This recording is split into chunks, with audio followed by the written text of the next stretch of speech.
सो hey guys, पिछले episode में हमने देखा था कि युंगसू ने ज़्यादा ड्रिंक कर लिए, इसी कारण वो चक्कर खा के नीचे गिर जाता है। इसी के साथ हमारा फोर्थ एपिसोड स्टार्ट होता है और जब वो उठने का ट्राई करता है तो वो अपनी मोटी वाली बॉडी में उठता है और वो टेंशन में आ जाता है, शिट शिट शिट ये क्या हुआ। और फिर वो उठने की बहुत कोशिश करता है लेकिन वो उठ ही नहीं पाता है। और अगर वो उठता भी है तो वो किसी ऐसे सपने में होता है जिसमें उसके पुराने स्कूल वाले बुली करने वाले लड़के और उसकी मदर होती है और वो तेजी से भागने लग जाता है। फिर वो सोचता है कि कहीं मेरी स्मार्ट वाली बॉडी गायब ही ना हो जाए और सारे बच्चे डर जाएं। लेकिन ऐसा नहीं होता, उसकी बॉडी बल्कि वहीं पर ही बेहोश पड़ी हुई थी और सारे आपस में बातें कर रहे थे कि हमें इसको ड्रिंक नहीं करवानी चाहिए थी। और इसी के साथ मोटा वाला युंगसू वहाँ पे पहुँचता है और सारे पूछते हैं कि तू यहाँ पे कैसे आया। और फिर मोटा वाला युंगसू बोलता है कि ये मेरा दोस्त है, मैं इसको अपने साथ लेके जाने के लिए आया हूँ। और फिर सारे बच्चे कहते हैं, ओ ये तेरा ही नाम ले रहा था क्या, तू इसके साथ रहता है ना।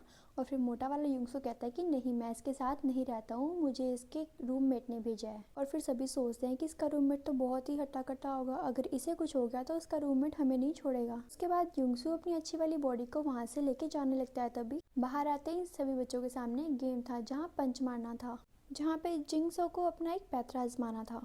इसी के साथ वो युंगसू को पंच मारना सिखाता है। फिर युंगसू पूछता है कि आखिरकार तुम मुझे क्यों सिखा रहे हो। फिर जिंगसू कहता है, देखो मुझे उस दिन तुम्हें मारने में कोई मज़ा नहीं आया था, तुम बस थोड़े हट्टे कट्टे बनो ताकि तुम्हें कोई भी मार के यहाँ से ना चला जाए। जिसके बाद वो वॉमिट भी करने लग जाता है क्योंकि उसने बहुत ही ज़्यादा ड्रिंक कर ली थी। और फिर सभी उसको यहाँ से लेके चले जाते हैं और युंगसू अपनी बॉडी को लेके वहाँ पे खड़ा था। तभी वो सोचता है कि जैसे उसने पंच मारना उसे सिखाया है तो उसको ट्राई करना चाहिए और वो ट्राई करने लग जाता है। और उसके बाद वो फुल स्पीड से बहुत ही पावर से एक पंच मारता है लेकिन वो बैग को टच भी नहीं कर पाता। और फिर वो सोचता है कि मुझे यहाँ से भाग जाना चाहिए। और ये सारी चीज़ें वास्को बहुत ही दूर से खड़ा होकर देख रहा था। इसके बाद वास्को भी वहाँ पे आके खड़ा हो जाता है लेकिन वो एक चीज़ नोटिस करता है, युंगसू ने बहुत जोर से पंच मारा था तो उसकी पंच की हवा से ही वो बैग फट जाता है। और फिर वो सोचता है कि ये मोटा सा लड़का अच्छा खासा स्ट्रॉन्ग है। जिसके बाद वास्को भाई भी अपनी पंच की पावर दिखाते हैं जिसके बाद वो नया रिकॉर्ड सेट कर देते हैं। और सभी लोग देख के हैरान हो जाते हैं और कहते हैं, वास्को भाई आपके जैसा रिकॉर्ड तो कोई बना ही नहीं सकता। और नेक्स्ट डे युंगसू स्कूल आता है और उसे अपना प्रीवियस डे याद आता है जब उसका नशा उतरा था, तब जाके उसकी नई वाली बॉडी उठी थी।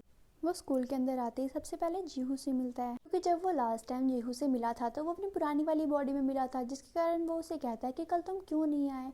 तो जीहू कहता है कि कल मुझे कोई काम था इसलिए नहीं आया मैं। जीहू सोच में पड़ जाता है कि आखिरकार वो उससे ऐसे क्यों पूछ रहा है, वो तो पहली बार ही मिले हैं। और फिर युंगसू उससे फ्रेंडशिप करने के लिए भी कहता है। युंगसू उससे कहता है कि आज के बाद हम दोस्त बन सकते हैं क्या। और पूरी की पूरी क्लास सोच में पड़ जाती है कि जीहू जैसा लूजर बच्चा उसके साथ युंगसू फ्रेंडशिप कैसे कर सकता है। तभी हमें पता चलता है कि जो मोटा वाला युंगसू सो रहा था और तभी उसकी मदर उसे सरप्राइज देने के लिए उसके घर आ जाती हैं। जब वो देखती हैं कि युंगसू तो सो रहा है, वो बहुत ही ज्यादा टेंशन में आ जाती हैं कि ये स्कूल क्यों नहीं गया और ये अभी तक सो क्यों रहा है, क्योंकि उन्हें तो पता ही नहीं था कि उनके बेटे की तो दो दो बॉडीज हैं, जो कि एक स्कूल में है और एक यहाँ पे सो रही है। इसी के साथ हमारा ये फोर्थ एपिसोड यहीं पे खत्म होता है। और लाइक एंड कमेंट करके जरूर बताना कि आपको ये एपिसोड कैसा लगा।